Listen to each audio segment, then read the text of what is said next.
What's up, Rams? My name's Ryan Crist, and we're back another fantastic Thursday, bringing you all the latest and greatest in entertainment news.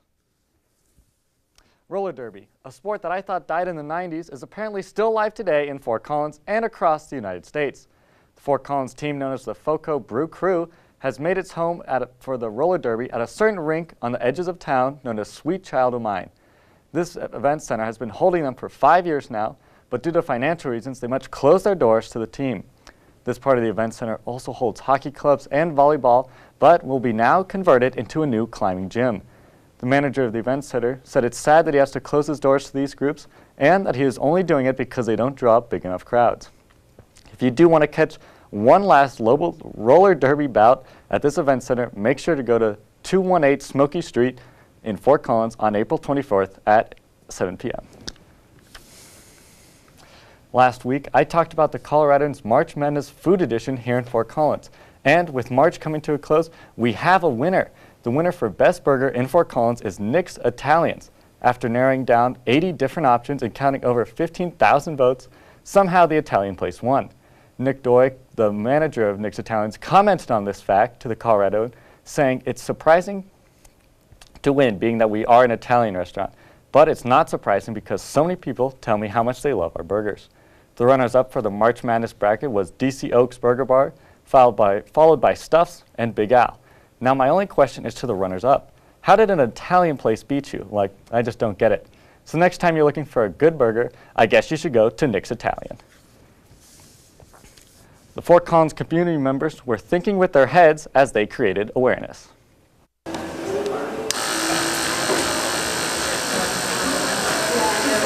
At the downtown Arty, the St. Baldricks Foundation were having their first Fort Collins event called the FOCO Strong Head Shaving, where volunteers could come and donate to childhood cancer research as well as shaving their heads. And they raised over $8,000. It was weird.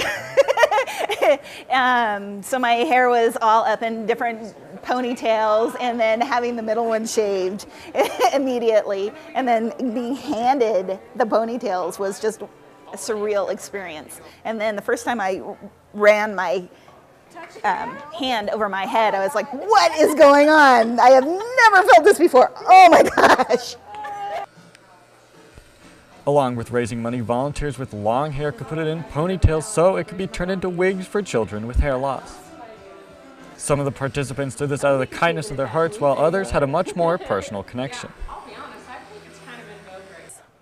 I actually live with like 3 different autoimmune issues myself, and so anytime I can do something for other people to raise money or awareness for any kind of illness, I really like to participate in whatever way that I can.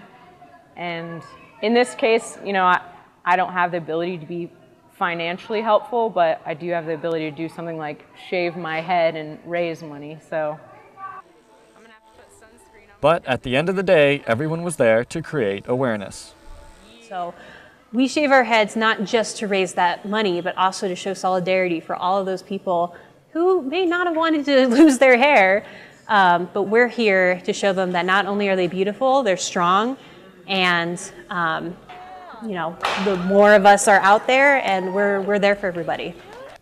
To find out more about this, you can go to the St. Baldricks Foundation's website. With this upcoming weekend being Easter weekend, here are some fun Easter-themed events you can go to. The first one is the NoCo Keg Hunt, where anyone can sign up in teams of 7 or 8 to go on a scavenger hunt throughout Fort Collins. Participants will be provided with clues to find where the next clue is, and the winner gets a giant keg trophy. Along the way, participants will be handed drinks, and at the end, there will be free food. This event does cost $35 and starts at 1 p.m. The next event is the beer hunt at the Max Line Brewing, where participants can enjoy Max Line beer while hunting for eggs in their designated zones. All these eggs will have prizes inside of them, and some of them will contain over $100 in gift cards. This event will take place at 11 and 2 p.m. Participants are also encouraged to try some of Max Line's new beer before the event begins.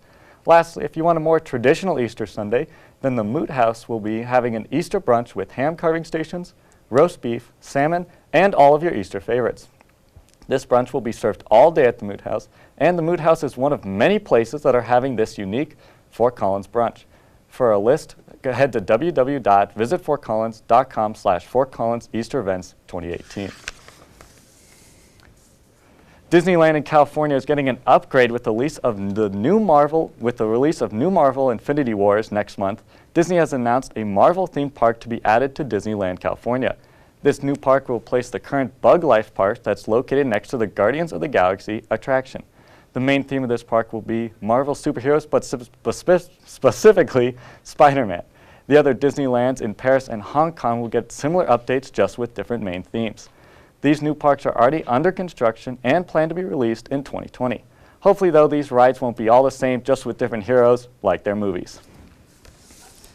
Well, Rams, that's all the time I have for you tonight, but make sure to stay tuned for Monday Night Sports Show and for Tuesday night anchor Litos Castro's coverage of glow-in-the-dark Easter egg hunts. Have a great night, Rams.